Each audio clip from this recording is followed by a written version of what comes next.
माँ, तुम इधर रोज बैठकर क्या सोचती रहती हो? क्या करूँ बेटा, मैं तुम्हारे पिताजी को बहुत याद करती हूँ। मैं हमेशा ही उन्हें याद करती रहती हूँ। माँ, तो क्या पिताजी आसमान में रहते हैं? माँ, मुझे भी दिखाओ पिताजी, मुझे तो कहीं पर नहीं दिख रहे। मेरे प्यारे बेटे, तुम्हें अभी तक नींद नहीं आ रही? तुम यहाँ पर क्या कर रहे हो? जाओ सो जाओ, बहुत देर हो गई है। माँ, तुम आज मुझे कौन सी नई कहानी सुनाओगी? तुम रोज एक ही कहानी सुनाती हो माँ। कभी कभी तुम मुझे कोई नई कहानियाँ भी सुनाया करो माँ। बेटा, तुम ये क्या कह रहे हो?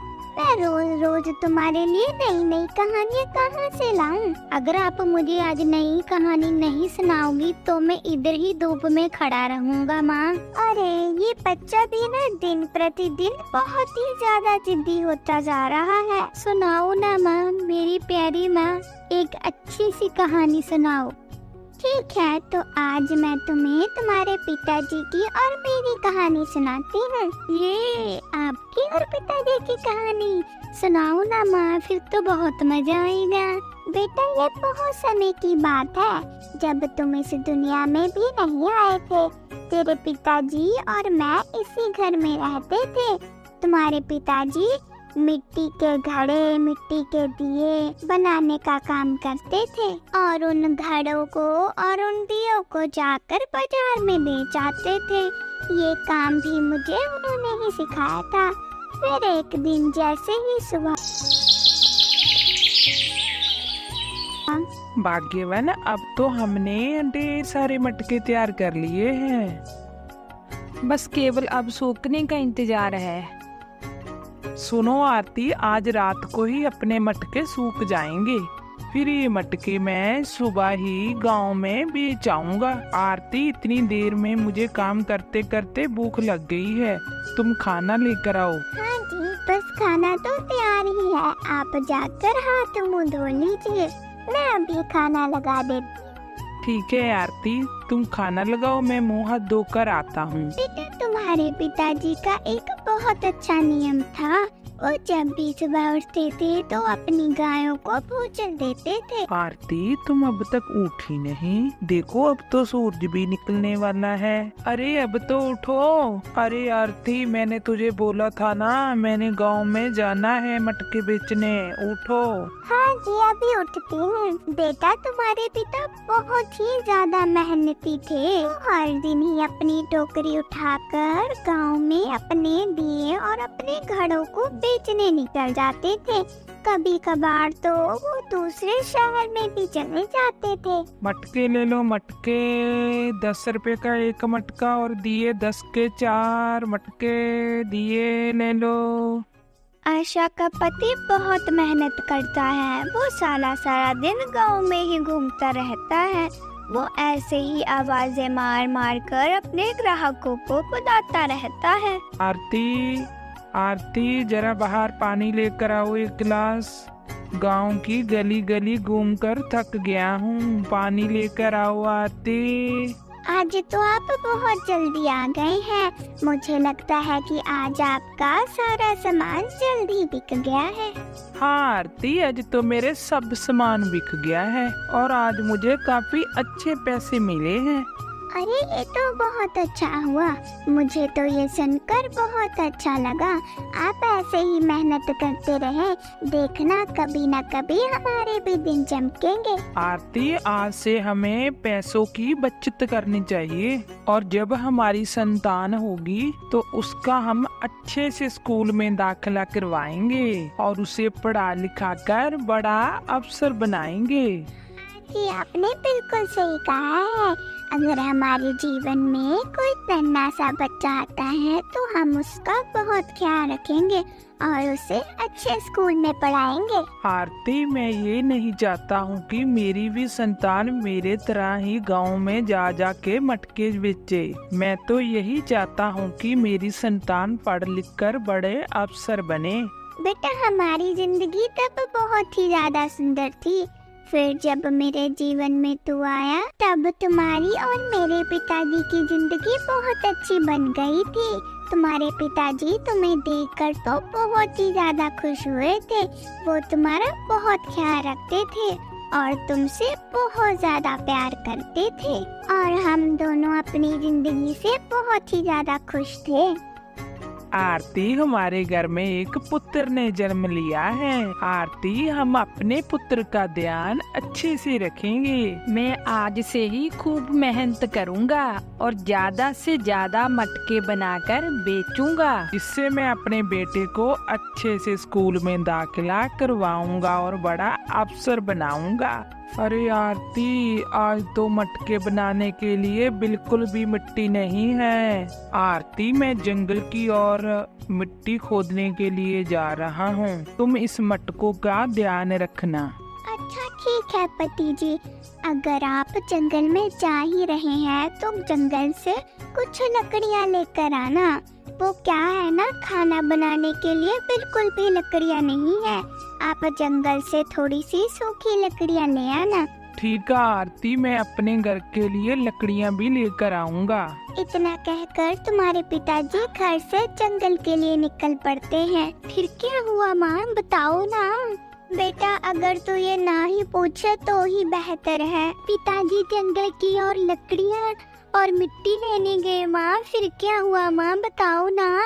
बेटा, तुम्हारे पिताजी को गए हुए बहुत समय हो गया था, लेकिन वो लौटे ही नहीं थे। अरे आज इन्हें मिट्टी लाने में इतना समय क्यों लग रहा है? मुझे तो सोच सोच कर बहुत ही ज्यादा चिंता हो रही है। कहीं वो किसी मुसीबत में ना फंस गए हो। नहीं नहीं, ऐसा नहीं हो सकता। वो जल्द ही लौट ही रही होंगे। मुझे ये सब नहीं सोचना चाहिए। बेटा, मैं तुम्हारे पिताजी का ऐसे ही इंतजार करती रही, लेकिन बहुत रात हो गई। अगले दिन की सुबह भी आ गई थी, लेकिन तुम्हारे पिताजी अभी तक लौटे नहीं थे। बेटा, मैं तुम्हें लेकर आंगन में बैठी हुई थी, तभी तुम्हारे पिता का एक दोस्त आ जाता है। अरे भाभी, हरिया कहाँ है? अरे भाई, क्या ही बताऊं मैं आपको। वो कल से जंगल में गए हुए हैं मिट्टी लाने के लिए, लेकिन अभी तक वापस ही नहीं आए। कहीं हरिया भाई, आप क्या कहना चाहते हैं? साफ साफ कहिए, मुझे कुछ भी समझ नहीं आ रहा। मुझे पहले ही बहुत चिंता हो रही है। आप सब कुछ साफ साफ बता दीजिए। भाभी, आप जल्दी करिए, आप मेरे साथ जंगल में चलिए। बेटा, जैसे ही मैं जंगल में जाती हूँ तो जंगल में एक पेड़ के नीचे एक टोकरा और एक कुल्हाड़ी पड़ी हुई थी, जो तुम्हारे पिताजी की थी। अरे, ये टोकरी और ये कुल्हाड़ी तो मुझे हरिया की लग रही है। बेटा, आपके पिताजी को शेर ने पूरा ही खा लिया था। उनकी केवल हड्डियां ही पड़ी हुई थी। माँ, आपको पूरा यकीन है कि शेर ने ही पिताजी को खाया था? वो किसी और की भी हड्डियां हो सकती है। हाँ बेटा, पहले मुझे ऐसा ही लगा था कि वो तुम्हारे पिताजी नहीं हो सकते, लेकिन कई दिन गुजर गए, तुम्हारे पिता वापस ही नहीं आए। फिर मुझे यकीन हो गया था कि तुम्हारे पिताजी हम दोनों को अकेला छोड़कर चले गए हैं। तुम्हारे पिता जो काम करते थे, मैंने भी वही शुरू कर दिया। मैं मिट्टी के घड़े बनाती थी और मिट्टी के दिए बनाती थी, और उन्हें बेच बेच कर मैंने तुम्हें इतना बड़ा किया है। माँ, पिताजी का सपना था ना कि मैं बड़े से स्कूल में जाकर पढूं। माँ, तो क्या आप मेरा अच्छे से स्कूल में दाखिला करवाओगी ना? बेटा, अगर तुम्हारे पिताजी जिंदा होते तो मैं जरूर तुम्हारा दाखिला किसी अच्छे से स्कूल में करा देती, लेकिन अब तुम्हारे पिताजी इस दुनिया में नहीं है। बेटा, तुम्हें पता तो है कि हमें मिट्टी के दिए, मिट्टी के घड़े बनाकर कितने पैसे मिलते हैं। सब पैसे तो घर में ही खर्च हो जाते हैं, तो मैं तुम्हारा दाखिला किसी बड़े स्कूल में कैसे करा सकती हूँ बेटा? माँ, आप चिंता मत करो, सब ठीक हो जाएगा। चलो माँ, हम अंदर चलते हैं। माँ, फिर हमने मटके बेचने भी तो गांव में जाना है। चलो अंदर चले माँ। अरे आरती, जरा बाहर तो आ। अरे सेठ जी, आपका यहाँ कैसे आना हुआ? यहाँ कैसे का क्या मतलब है? ये मेरा घर है और मैं जब चाहे घर आ सकता हूँ। मैंने अपने पूरे जीवन में तुम्हारे जैसी झूठी औरत कहीं नहीं देखी। अरे सेठ जी, आप ये कैसी बातें कर रहे हैं? अरे तुम्हें बिल्कुल शर्म नहीं आती है क्या? पिछले 4 महीनों का किराया नहीं दिया है तूने। सेठ जी, जैसे ही ये दिए और मटके बिक जाएंगे मैं आपको पैसे दे दूंगी। अरे नहीं, मुझे तो तुम पर बिल्कुल यकीन नहीं है। तू मेरा घर खाली कर अभी। अरे सेठ जी, आप ये कैसी बातें कर रही हैं? मैं अपने छोटे से बच्चे को लेकर कहाँ जाऊंगी? मैं आपसे वादा करती हूँ, जैसे ही मेरे ये मटके और दिए बिक जाते हैं तो मैं आपको आपका 4 महीने का किराया ब्याज के साथ दे दूंगी। देखो आरती, मेरे पास बिल्कुल समय नहीं तुम्हारे पास चक्कर लगाने का फालतू। अगर तुमने 1 दिन के बाद किराया नहीं दिया तो मैं तुम्हारा सारा सामान बाहर फेंक दूंगा निकाल कर। इतना कहकर मकान मालिक वहाँ से चला जाता है। बेटा, क्या हुआ? तुम वहाँ पर खड़े होकर क्या सोच रहे हो? बेटा, तुम चिंता मत करो, हम आज ज्यादा दिए बनाएंगे और कल को गांव में जाकर बेच आएंगे। अरे ये क्या? आज तो मटके बनाने के लिए बिल्कुल भी मिट्टी नहीं है। बेटा चलो, हम जंगल की तरफ जाते हैं, मैं मिट्टी ले लूंगी और तुम कुछ सूखी लकड़ियाँ ले लेना। ठीक है माँ, चलो। अरे बेटा, तुम ये क्या कर रहे हो? इतना बड़ा पेड़ क्यों काट रहे हो? कोई छोटा सा पेड़ काटो। नहीं माँ, मैं इस पेड़ को काट लूँगा। अरे बेटा, कभी भी आलस नहीं करना चाहिए। तुम तो ऐसा कह रहे हो जैसे कि तुम इस पेड़ को काट ही लोगे। ऐसा कहकर आरती का बेटा वो बड़े पेड़ को काटने लग जाता है, लेकिन एकदम से उस पेड़ में से एक रोशनी आती है और उस रोशनी में से एक बूढ़ा व्यक्ति निकल आता है। उसे देखकर तो आरती का बेटा डर जाता है और अपनी माँ के पीछे छिप जाता है। अरे ओ लड़के, तुम्हारी हिम्मत कैसे हुई? तुम मेरे ही जंगल में आके मेरा ही पेड़ काट रहा है। हमें माफ कर दीजिए, हमें नहीं पता था कि ये इलाका आपका है। दरअसल इस बच्चे के पिताजी नहीं है, इसलिए हम लकड़ियाँ काटने आए हैं। हम यहाँ से चले जाते हैं, आप हमें माफ कर दीजिए। बस माफी मांगने से क्या तुम्हें लगता है मैं तुझे माफ कर दूंगा? ऐसा कभी नहीं होगा। तुम्हारे बेटे के साथ साथ तुझे भी सजा मिलेगी। अगर आपको कोई सजा देनी ही है तो आप मुझे सजा दे दीजिए, मेरे बेटे को कुछ ना करे। ठीक है, तुम मुझसे विवाह कर लो। अरे पापा, आप ये कैसी बातें कर रही हैं? आपका दिमाग तो ठीक है ना? आपको पता है ना कि मैं विधवा हूँ? आप ये कैसी बातें कर रही हैं? अगर तुम शादी नहीं करोगी तो मैं अभी तुम्हारे पुत्र की जान ले लूंगा। अरे नहीं नहीं, ऐसा मत कीजिए। आप जैसा कहेंगे मैं वैसा ही करूँगी, लेकिन मेरे बच्चे को कुछ मत कहना। तुम मुझसे शादी कर लो और शादी करने के बाद हम तीनों इस जंगल में ही रहेंगे।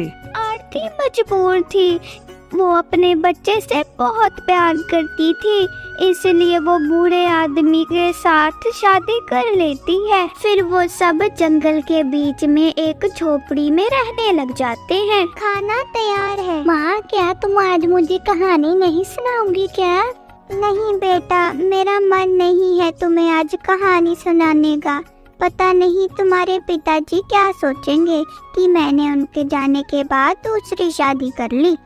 लेकिन माँ, तुमने तो मेरी जान बचाने के लिए शादी की है, ये बात तो पिताजी जानते ही होंगे ना?